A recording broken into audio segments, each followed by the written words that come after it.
All right, welcome back. So, I broke my own rule today. I said I was just going to watch the three games. I'm just going to take it easy.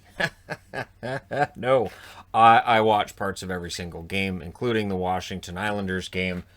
And the only one that I will admit I didn't see any of was LA and Minnesota. I was trying to take notes during the game of when things were going on, but shots were low in that one, and it just the only reason too that I watched any of the Dallas Detroit game was when it started. It meant that there was action going on in that game when all the other games were in intermission, and yet there's not a lot of notes either with the Dallas Detroit game until late in that one.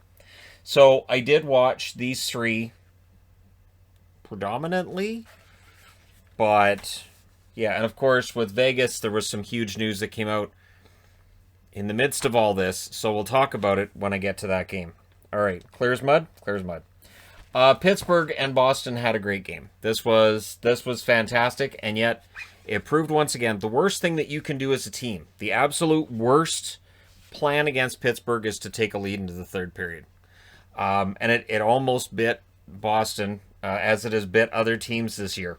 So early chances for the Bruins. The shots were 4-4 5 minutes in. Rust had another break. Brian Rust is fast, and he gets so many either 2-on-1 breaks or breakaways. He missed high. Penguins pressed at 7 minutes. They then get a power play. During said power play, it is Marchand scoring the shorthanded marker from McAvoy at 7 minutes and 41 seconds. That is the 28th. That's the 28th shorthanded goal all time for Marchand. I don't know why I have a number 20. Yeah, it's the number 20. It's the 28th that he scored, so that's why I put number 28, because it's 28th shorthanded goal he scored. But by putting number 28 all time, it makes it look like he's 28th all time on the shorthanded goals list. He's not. He's first overall on the Bruins shorthanded goal list for his career. So this was when, yeah, I was starting to go crazy because I was watching multiple games, which I said I wasn't going to do. I did.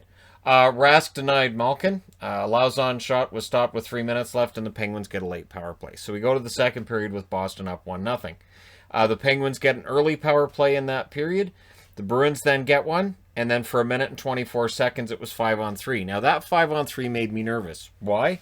Boston was passing the puck a lot. There were a lot of passes going on, not a lot of shots, and then they get a 5-on-3 goal. It's Nick Ritchie continuing his solid play to start the season from Marchand and McAvoy at 7:58. So Marchand with a goal and an assist in this game. Bruins were controlling the game at that point, and this was despite the fact that DeBrusk was out, did not return to the game, and so while not having DeBrusk in the lineup is kind of tough, Pasternak's near coming back, could be back this weekend. So Rask poke-checked Gensel and then stopped a really good shot by Crosby right after that. The Penguins get a power play. And then we end up with going the other way, Kevin Miller with a break, because sure, why not? And he hits the post. The Penguins then get a late power play. Wagner, during that penalty kill, then has a nice break and forces the play to go 4-on-4. So we go to the third period. Boston's up 2-0. Rask stopped a chance by Tanev in that third period. Power play then for the Penguins. Ritchie takes a penalty to send them to that power play.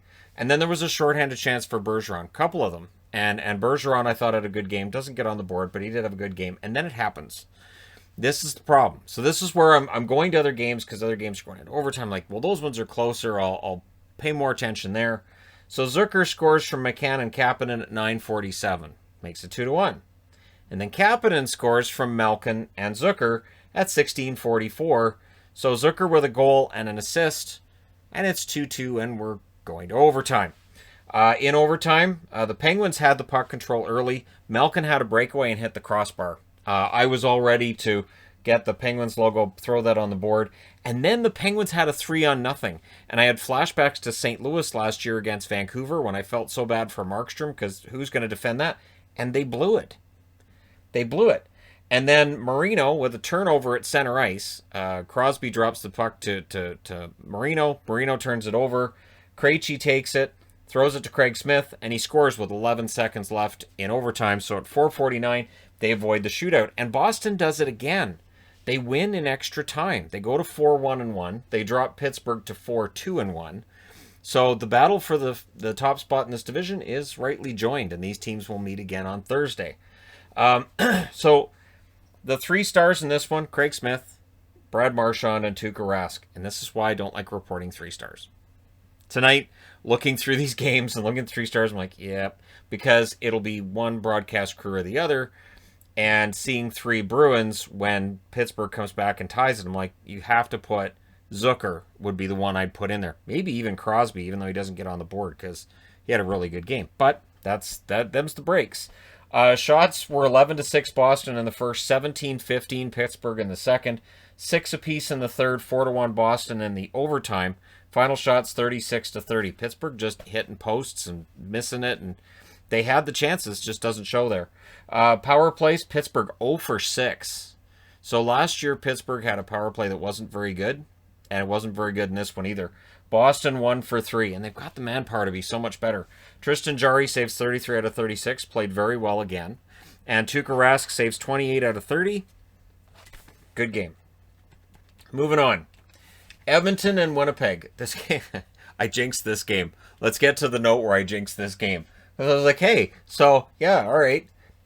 Good. This is good. And then as soon as I put that on the board, and if you're on a big enough screen, you may be able to see where I jinxed it. And I did. I left the note on there because I was like, it's funny because I jinxed it. So at 1 minute and 16 seconds, the Oilers get a power play, and I wrote after that, oh boy, because remember, the Oilers scored with 1 second left in the last game, a little less than 1 second. So giving them the power play and giving them the chance, probably not the best strategy. And it's a power play marker by Draisaitl from Nurse and Neal at 1:48. Not a fantastic goal for Hellebuck. He needs to save that. And so after that, we get a power play for the Jets. They don't score, but Andrew Kopp. Have I discussed lately how much I enjoy Andrew Kopp? And the goal from Lowry and Ehlers at 5:14, I much more appreciate the Winnipeg forwards the more years that this channel's in its existence. I have grown to, I love Ehlers' game, I love Kopp, Scheifele, Wheeler. That it is such a good forward group, and they're just going to throw Dubois in there, and yeah, and it looked like another game with a ton of shots. There were a lot of shots early. Hellebuck denies Puljujarvi. However, Larson, because I put him on the board this morning, he scores from Patrick Russell at 9:13, and that made it 2-1. At least the app said it was Patrick Russell. And then the Oilers get a power play, and they score on it again. So the Oilers' power play only had 2 opportunities tonight. It was lethal. It's Nugent Hopkins from McDavid and Nurse at 11:13. Nurse had, I thought, a good game tonight for the Oilers. Then there's a power play for the Jets. It doesn't score. However, after it's expired, Matthew Perreault gets a goal from Lowry and Ehlers at 14:37. The Jets then go back to the power play. It didn't work. However, during that play, both Ehlers and Blake Wheeler got kind of shaken up. They would both stay in the game. We go to the second period. It's 3-2, and I'm like, this game's going to be like 9-6 or 10-7. Like, this is going to be ridiculous. There was a 3-on-1 and a post for Scheifele.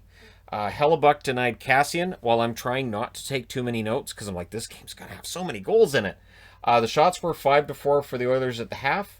Neal had a shot that hit the side of the net. The Jets get a power play, and we go to the third period. And I was like, okay, well, I can probably write some stuff down. So the first note I write is much more defensive game. Both teams were playing really solid defense. Here we go. Ehlers scored. It looked offside. I thought it was offside. I took the goal off the board. This is why I put Ehlers scores looks offside, because I'm like, they're going to challenge. They didn't challenge it. I don't know why Tippett didn't challenge it, because again, to me, just from the overhead, I'm like, that looks offside.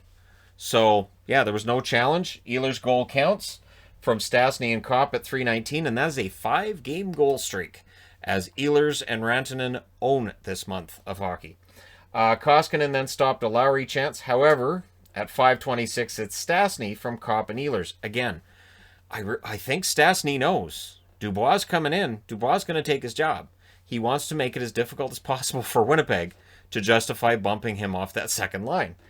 And then Lowry scores from Forbort and Pionk at 6:46. So in 3 minutes, the Jets have scored 3 times. My wife might have come down and said, it's the third period, and she loves the Jets in the third period. Draisaitl then takes a penalty. The Jets go to the power play. Draisaitl didn't agree with that penalty either.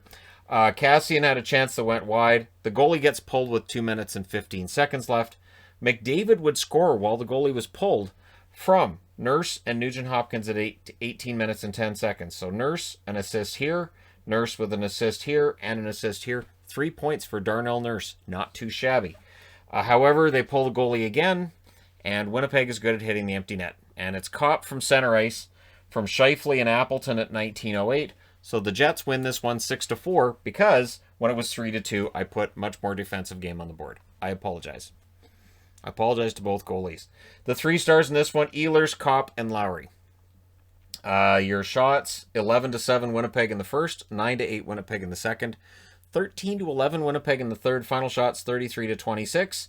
And the Jets split this 2-game set with the Oilers. They go to 5-2. The Oilers drop to 3-5. Power plays, the Oilers go 2 for 2, which is good news. That power play's heating up. Winnipeg 1 for 5.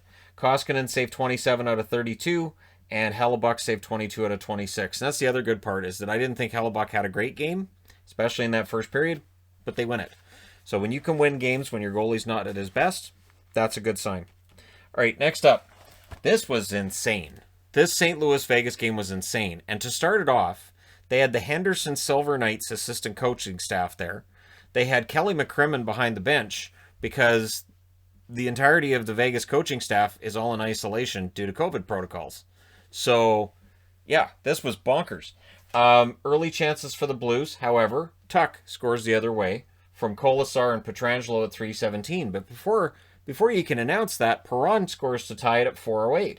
The Blues then get a power play, and they score on it.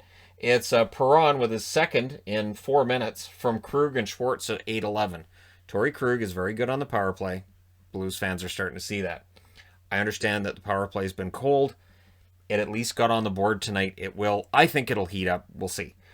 Schwartz then scored from Shen at 10 minutes and 10 seconds. So 10 minutes into this game, it's 3-1. And all I could do is envision how people would be complaining about Robin Lehner. Like somewhere people are complaining about Robin Lehner. Strong game for Bennington. There was a power play for Vegas before the end of the first period. It didn't score. We go to the second with it being a 3-1 Blues lead. Early in that second period, Pacioretty scores from Stone and Martinez at 1:42. The Blues then get a power play. Shen, though, took a penalty to make it 4-on-4. And then it's Jordan Kyrou with another goal at 10:44. So at that point, it is a 4-2 game in favor of St. Louis. Power play for the Blues after that. And in the last minute, Chandler Stevenson with a good chance. Bennington with the denial of said good chance. Third period, first minute, Vegas gets a power play at their third power play of the game. There was a second too many men on the ice call for Vegas, though, in that period. And that's understandable when you've got a coaching staff behind the bench that are completely deer caught in headlights. You're going to see too many men on the ice calls because they're trying to change up lines, and it's just going to happen. There's going to be confusion because of the coaching staff being completely different. Vegas gets another power play, and then they got 39 seconds of a 5-on-3. Well, they're going to score 5-on-3, and they do. It's Pacioretty from Theodore at 10:36. Tuck then almost tied it. Tuck has this amazing... with Tuck, very reminiscent to me of all the Brian Rust breakaways. They're very similar in their play. I know Tuck doesn't have the same offensive totals, but Tuck doesn't play in Pittsburgh, and he's a little further down the lineup.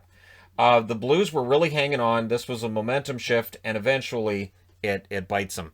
Pacioretty completes the 7th hat trick of his career from Martinez and Stone at 16:35, and we go to overtime. In the overtime, Vegas was very good. St. Louis had their chances too, but there was a 2-on-1 for Vegas. Smith was denied, and then Bennington, absolutely, the glove save on Stevenson. His glove work was very, very good tonight. Bennington, who had a bit of a slow start, he's getting it together. Crossbar then for Vegas. I think they had 7 crossbars, including in the shootout. And in the shootout, the winner is scored by Braden Shen. So Shen gets the winner, and Vegas loses this one 5-4 in the shootout. But getting a point, being 5-1-1 when the coaching situation's going on, I think they'll take that. And St. Louis goes to 4-2-1 with the shootout win. 3 stars, Pacioretty, Shen, and Bennington.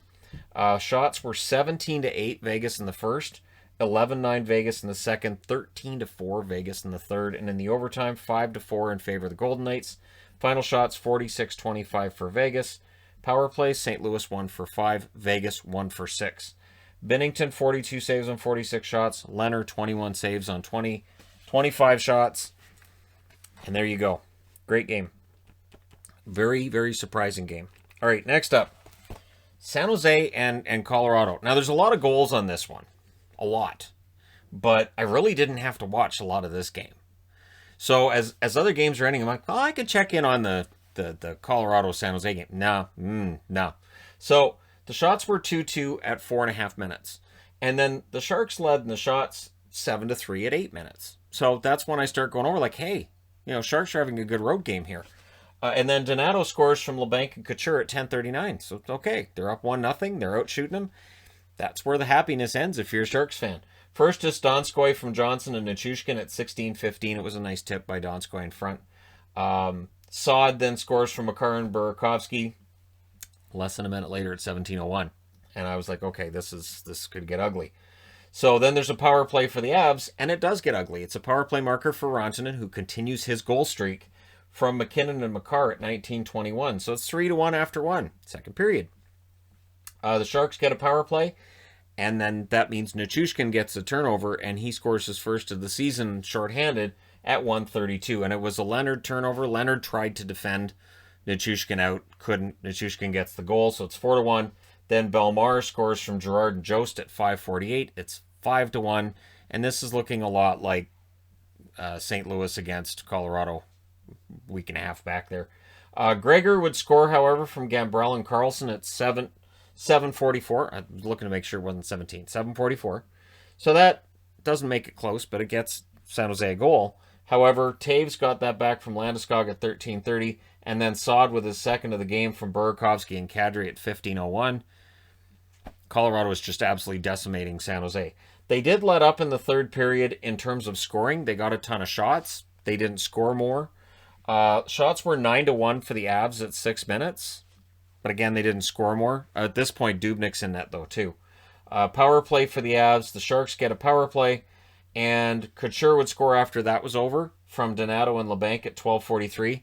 And then things were kind of, ugly at the finish. Now, the interesting thing is this. I've been waiting forever for the 3 stars to come up in the app on the NHL, on the NHL app on my phone, and I gave up. I'm like, I'm just doing the review. If I don't have the 3 stars from that game, it's fine. Some of them glitch out and you don't get 3 stars for a while.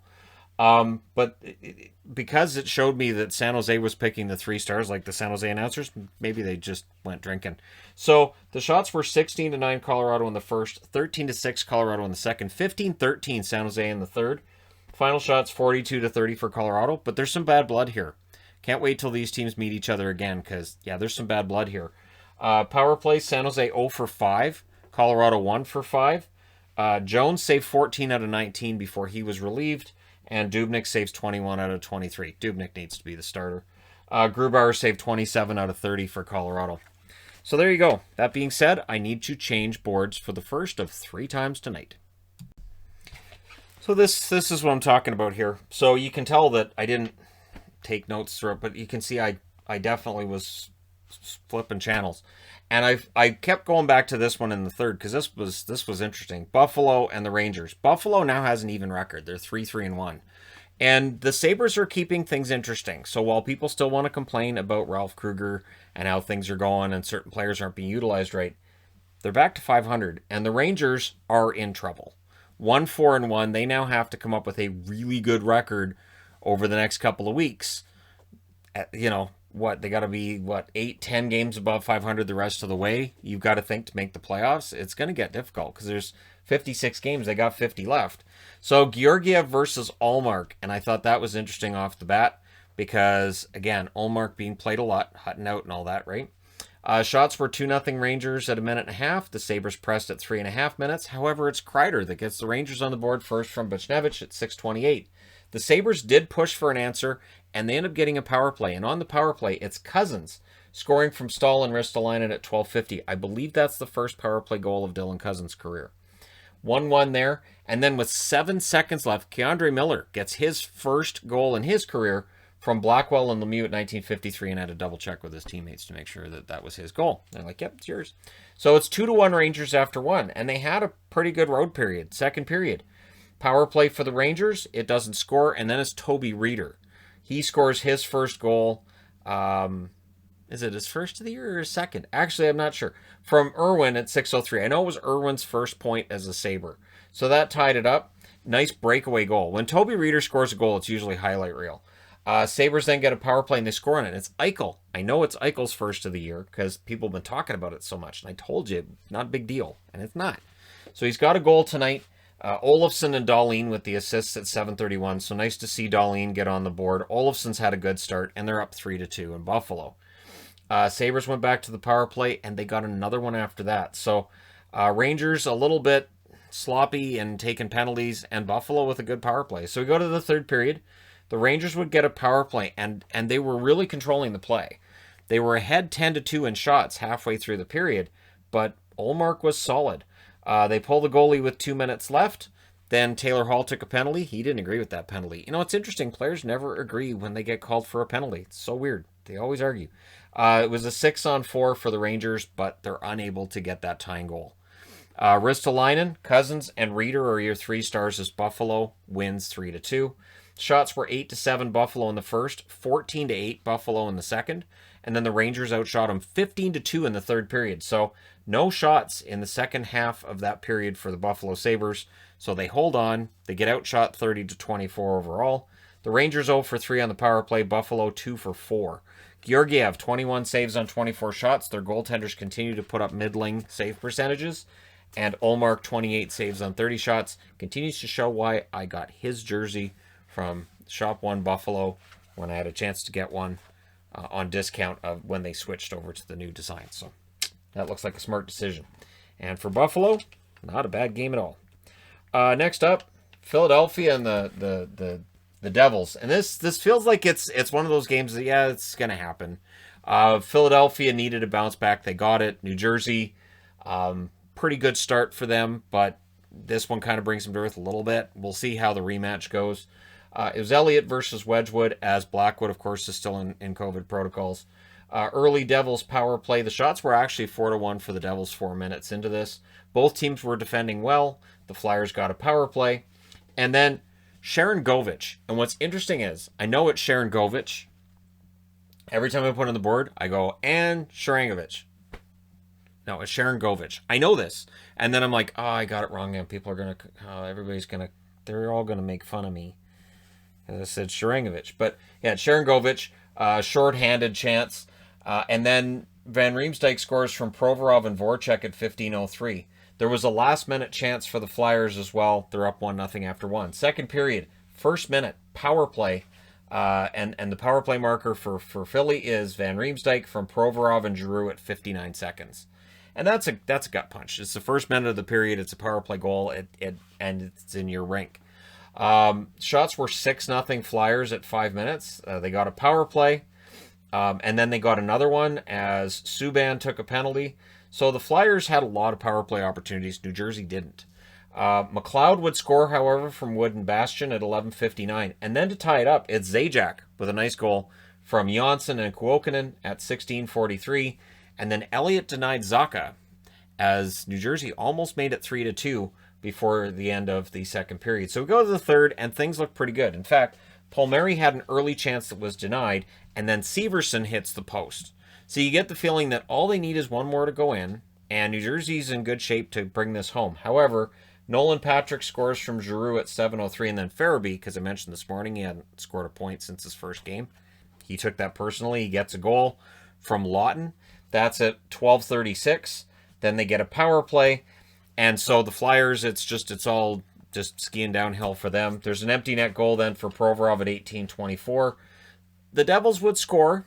Zacha scores from Merkley and Tennyson at 18:52, and they called a timeout. They're down by 2, but they're unable to generate any more chances. So Philly holds on, wins this one 5-3.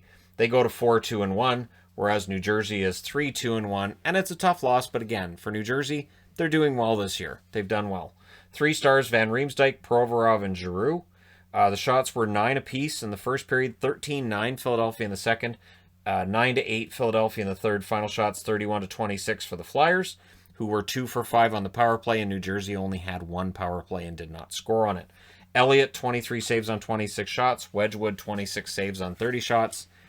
And now we move on, and we'll see how they do in their next game, but not too shabby. All right, next up, Islanders and Washington.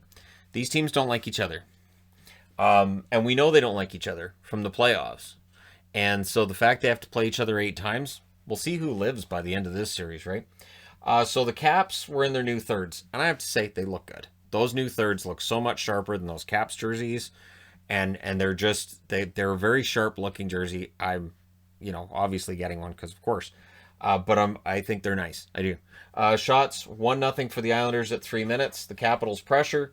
There were 7 shots for the Caps 5 minutes into the game. So the Caps go from not having any shots 3 minutes in to 2 minutes later they have 7. So that's the kind of night that Varlamov was going to have here. Power play for the Capitals, and they score on it. It's Karlsson who scores from Schultz and Backstrom at 11:06. But then the Islanders would answer. Anders Lee gets a goal from Dobson and Barzal at 15:33. That one actually deflected off Dillon. Now, because it's 13 games, it's possible the official scoring has changed. It did look like it's probably Dobson's goal. It may not have touched Lee. I don't go back and double-check 13 games when we have a night this busy. So it's possible they gave that goal to Dobson. But yeah, so it's 1-1 after 1. Second period, the shots were 4 apiece, 6.5 minutes in. The Islanders get a power play. They don't score on the power play, but Barzal would score at 10 minutes and 1 second. Then there's another power play for the Islanders, which again was unsuccessful. Their power play tonight was over. And then Sprong scores his first of the season for the Caps from Carr and Karlsson at 17:21. So we go to the third period tied. And the Isles started that period on a power play. And then Komarov with a pretty brutal-looking boarding call, 5 minutes. He got 5 minutes. I've always wondered, why isn't it a game? But I didn't see him leave the penalty box. But the interesting thing is, in that 5-minute power play for the Capitals with 9 minutes and 1 second left, where they can really take over the game, there wasn't a whistle. The Islanders defended it very, very well. There also wasn't a goal. So for the Islanders, and looking at coming out of that 5-minute major, you're thinking they've got to be buoyed by this, right? This gives them a really good chance to win the game. However, Justin Schultz, who has been heating up over the last few games, gets a goal from Hathaway and Dillon at 19:33, so 27 seconds away from getting a point, and the Islanders come out with the loss. They're 3-3, and for Washington, they're still undefeated in regulation. They're 4-0-3. 3 stars of this one, Schultz, Vanacek, who is stealing the job from Samsonov. Absolute thievery going on by Vanacek, and Karlsson's the 3rd star. Shots 17-11 for Washington in the first, 14-9 New York Islanders in the second, 11-9 Washington in the third. Final shots 37-34 for the Caps. The Islanders 0 for 3, Washington 1 for 2 on the power play.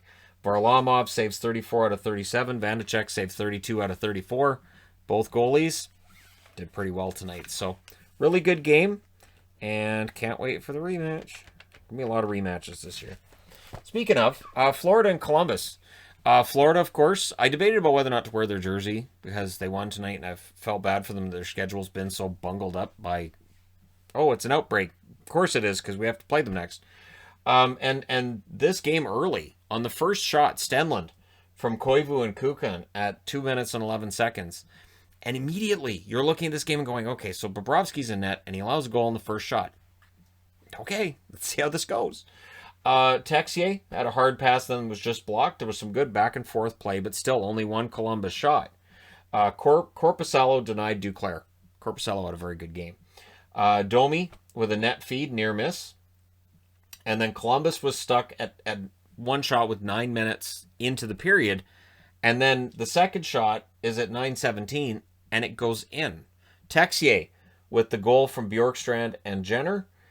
And there you go. The second shot, there were 5 by Florida, all saved, and both shots by Columbus went in.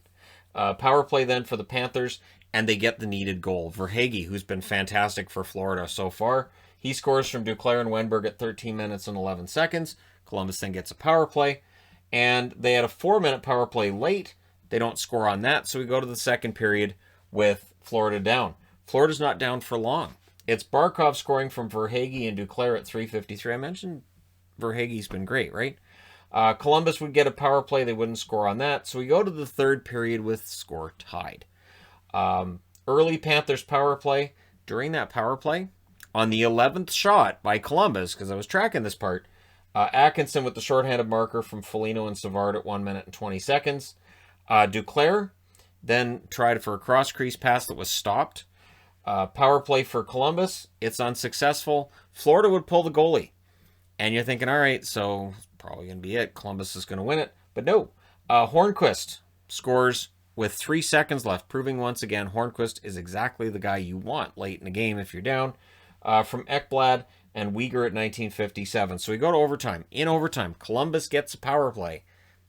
It did not score. So we go to a shootout, and in the shootout, Hornquist with the winner, and Florida steals one out of Columbus, 4-3 in a shootout.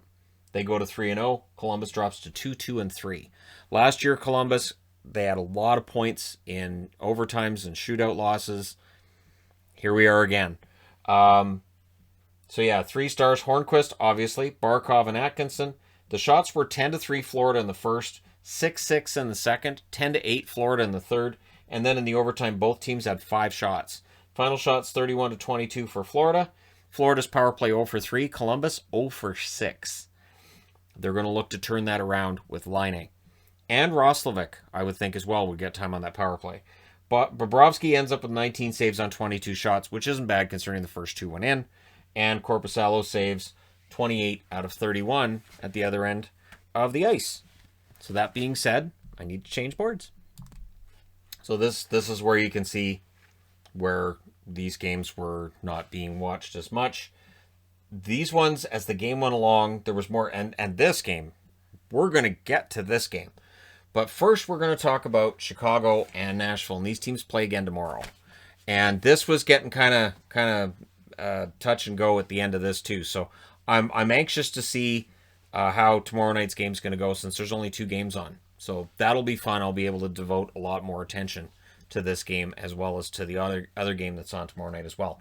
So Chicago now is 2-3-2. Nashville's 3-3. They get back to 500. That's important. Early chances for the Predators, but a power play goal by Strome makes it 1-0 Chicago from Shaw and Kubalik at 2:59. So Kubalik not getting the goals yet, but he is getting the assists. The shots were 7-7 halfway through that period, but Nashville, tons of opportunities, tons of pressure, and Subban had a really good game tonight, and we're not going to end up talking enough about that. I thought Subban had an excellent game. Second period, power play for the Predators. It doesn't score. However, Trenin scores from Olivier at 4:47. It stays 1-1 until Janmark with a nice goal at 11:43. I did see that goal, made it 2-1. And then we get a power play for Nashville. Their power play continues to be problematic, right? So we go to the third period with it 2-1 Chicago. Johansson had a wraparound opportunity that was defended well. There was another Preds power play. The Hawks were really aggressive on the penalty kill. One thing about playing against a team that's got a poor power play, you can attack it. You don't worry as much about getting caught out of position. You can just go and attack because you know that they're fighting it. And there was some of that going on for the Hawks tonight. Subban stopped a good chance by Forsberg. Predators got close. No power play goal, though. And then Granlund would score from Cousins and Ekholm at 11:06. So though they didn't get his goal on that power play, they did end up with the momentum heavily in their favor. They get the goal to tie it up. Predators go back to the power play, and the shots were in their favor 11-3 with 4.5 minutes left. But not much in the way of opportunities after that, as both teams seem to be happy going to overtime. In overtime, Rinne denied Janmark, and then it's Josi as he's fallen down from Granlund and Haula at 1:57. Beautiful goal. Josi gets his first of the year. It's an overtime winner, and he's the first star of the game. Granlund and Trenin, second and third stars. Shots in this one were 17-8 Nashville in the first, 8-7 Nashville in the second, 12-4 Nashville in the third, and in the overtime 2-1 Nashville. Final shots 39-20. I don't know how Subban doesn't get a start. Power plays, Chicago 1-2, Nashville 0-4. Don't start that, Shannon. Don't do it. Subban 36 saves on 39 shots. Really good game. Rinne 18 saves on 20 shots. So They outshot Chicago, and yet somehow they won. It's one of those things that Nashville, if they outshoot the other team, very often they end up losing the game. I have no idea why. I don't get it. All right, next up, LA and Minnesota, and this will be relatively quick. LA 3-2-2 now. Minnesota drops to 4-3, and the Kings win this one in a game that kind of had the hallmarks of a Jonathan Quick game, even though Jonathan Quick wasn't in net. Minnesota's going to come out of this game thinking we probably should have won this, and think if we play that game again, there's no way that Peterson shuts us down that way. So there was an early Kings power play. The shots were 3-2 in favor of LA in the first 5 minutes, and they played very well in that first period. There were no shots for the next 5 minutes. They get a power play then that was 4 minutes long in that second half of the period, and the Kings emerged from that period out shooting Minnesota by a ratio of 2-1. So we go to the second period. McDermott scores for the Kings from Athanasiou and Carter at 4 minutes and 2 seconds. So Athanasiou's goal-scoring streak is over, but he's still getting points. He is still showing he can score points. He's a good player. Then there's a power play for the Wild. Neither power play was successful tonight. So we go to the third period with it 1-0 LA. But early, Eriksson Ek scores from Foligno and Greenway at 1:09, and then they get a power play after. And the momentum's really on their side. However, Grundstrom scores, and it's the second game in a row, I believe, for Grundstrom. From Moore and Walker at 5:08. Love seeing Sean Walker on the board. And the shots were 5-3 for the Wild with 6.5 minutes left. So, they only allowed 3 shots, and one of them ends up going in. Goalie gets pulled with 2 minutes left. They don't tie it up because Cal Peterson was a wall tonight. He's your first star. Eriksson Ek and Grundstrom, second and third star.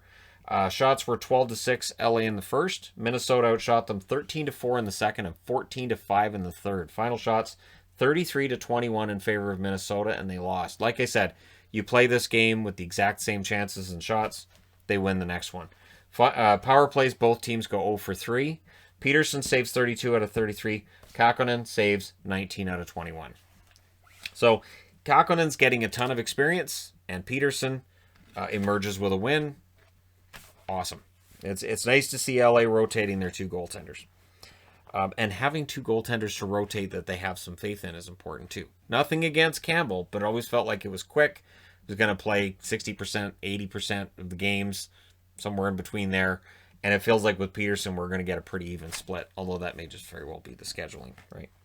Okay, next up, Detroit and Dallas. Detroit can come out of tonight saying they can hang with Dallas, and they did. They gave Dallas fits at points during this game. So the shots were 1-0 for the Stars at 6 minutes. Trap them out. Trap them out. It's not pretty hockey, but you're able to get more points that way. Trap them out, and Detroit was doing that well. Puck control, but few shots for the Stars. They get a power play. They don't score on it. And then it's Nemesnikov getting on the board from Hirose at 11:37. And the real kick in the teeth was that's the first shot. So you're looking at that and going, well, geez, they had 3 shots, then they allow 1, and it's in the net.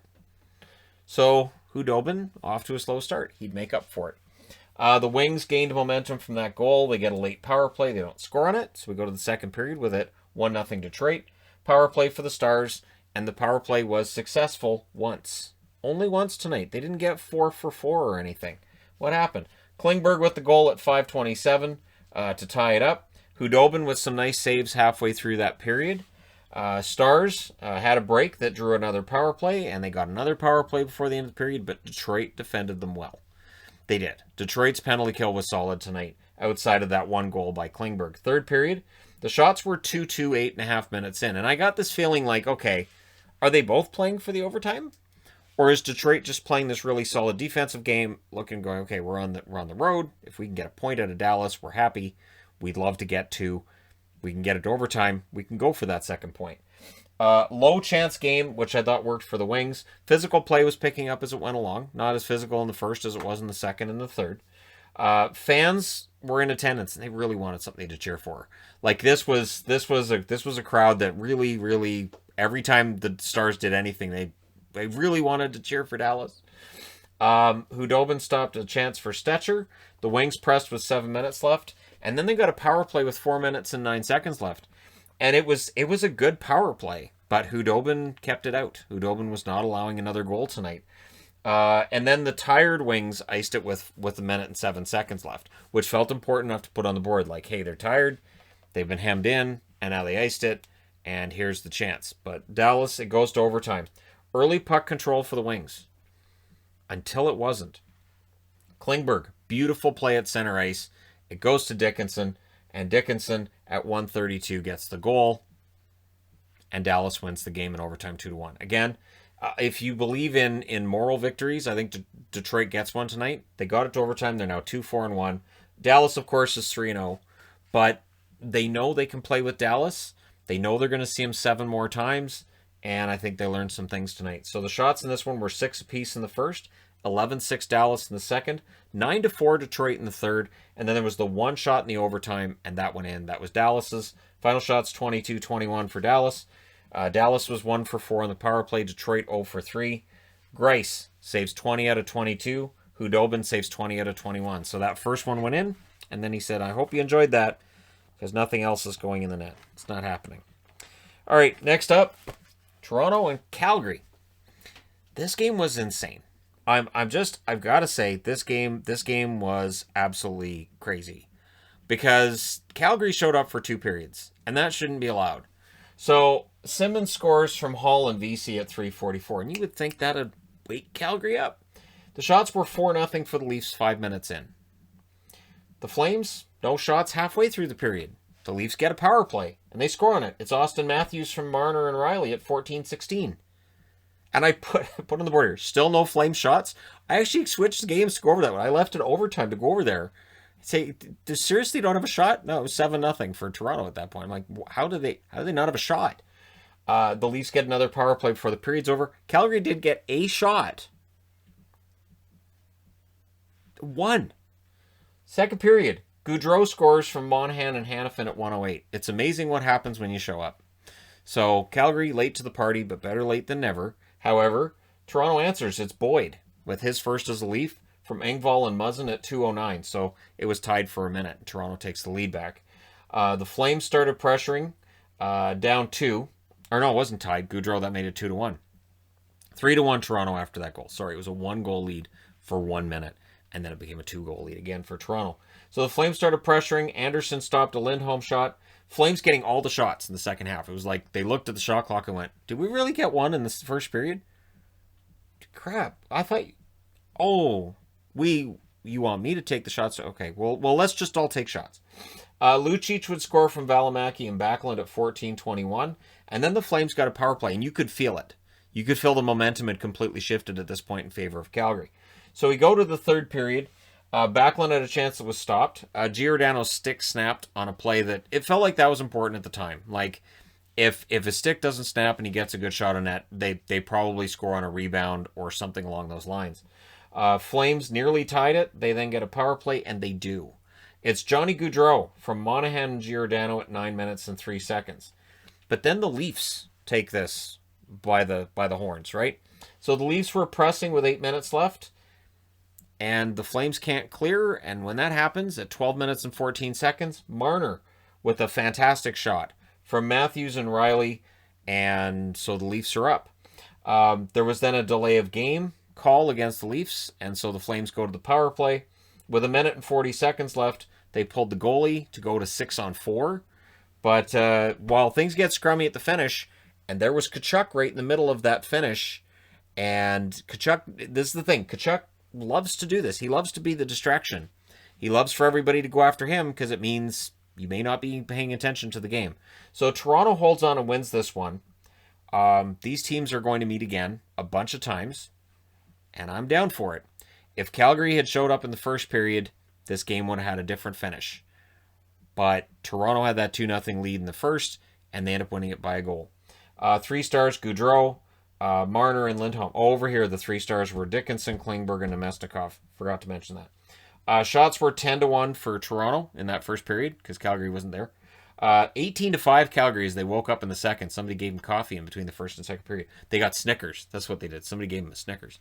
And then they outshot them 7-6. They were all Mr. Bean in the first period.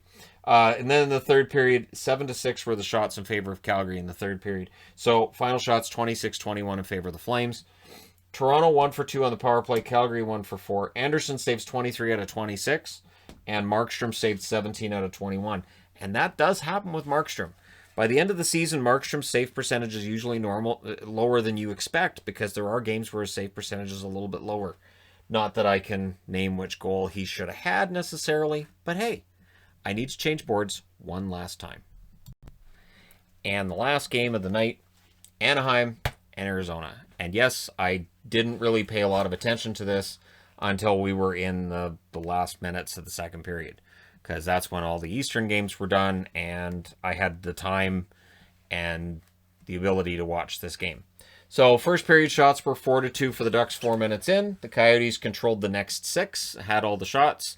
However, Danton Heinen scores at 10 minutes and 59 seconds, unassisted. It's 1-0 Anaheim. The Ducks get a power play, but they come out of the first period just up the 1 goal, which with Gibson in net, and he was wearing the Kobe Bryant mask. And, I was in California a year ago today, and we were down there when Kobe Bryant's passing took place. And we saw a lot of the outpouring, just being in Anaheim, being at Disney. It was something. We were at the Anaheim Ducks game where they did the tribute thing too. So that was nice to see that mask again. Second period, the shots were 8-2 for the Coyotes with 7 minutes left. And then in the last minute, the Coyotes get a power play. But Gibson's not allowing anything. Gibson just kept stopping everything. So this is, again, a game where Anaheim gets outplayed. They got outplayed badly in the second period. They didn't get a shot in the last 7 minutes of that second period. Gibson's dragging them to respectability. Third period, the first minute and 31 seconds was power play time for the Coyotes. The Ducks killed that off, and there were no shots for the Coyotes during that minute and 31. Kemper then denied Raquel. So Raquel had a good shot tonight. It's important that Raquel's getting the opportunities. He's still not scoring goals the way you want him to, but at least he's getting opportunities. There was another Coyotes power play, but if Gibson sees it, he stops it. And the Arizona announcers, Nasher's saying, look, they've got to get eyeballs. If he can see it, he's going to stop it. So they got to get people in front of the net. There's got to be traffic. It's got to be a greasy goal. It just wasn't happening. Shot from center, though, almost got past him. There was a shot from center that handcuffed Gibson, and it was one of those things where if that had gone in, we would have had a whole different game. Not just because it's tied, obviously because it's tied, but that could have maybe thrown him off a little bit and allowed Arizona to come back and win it. They pulled the goalie with 1 minute and 30 seconds left. They called a timeout with 24.7 seconds left. I can imagine that they just drew a diagram of Gibson and wrote on it, what do we do? And nobody had an answer.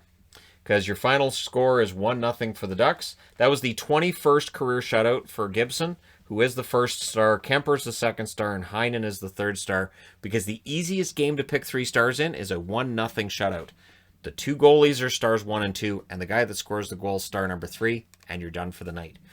Shots were 12-10 Anaheim in the first, 14-2 Arizona in the second, and 10-7 Anaheim in the third. They did a good job of bringing it home. Final shots 31-24 in favor of Arizona. Anaheim 0 for 1 on the power play. Arizona 0 for 3. Their power play continues to be an issue in these games. Gibson saves all 31 shots. Kemper saved 23 out of 24. And had to be looking down the ice and saying, how many times have I got to play this guy? 8? Oh, man. Just no. Gibson's dialed in right now. He's probably the best goalie in the league right now as we speak. I know there's other goalies people will mention in the comment section, but I understand that there are people who are just watching their own division because you're not going to play the teams in the division, so why care? But I think from all the hockey I've been watching, Gibson's the best goalie in the league right now. But we'll see how long that goes for and how far he can drag these guys. Let me know your thoughts in the comment section below as always. Don't forget to hit like and subscribe if you're browsing your way through. You just happened upon this video. Thank you guys so much for watching, for all your support. I will talk to you again soon.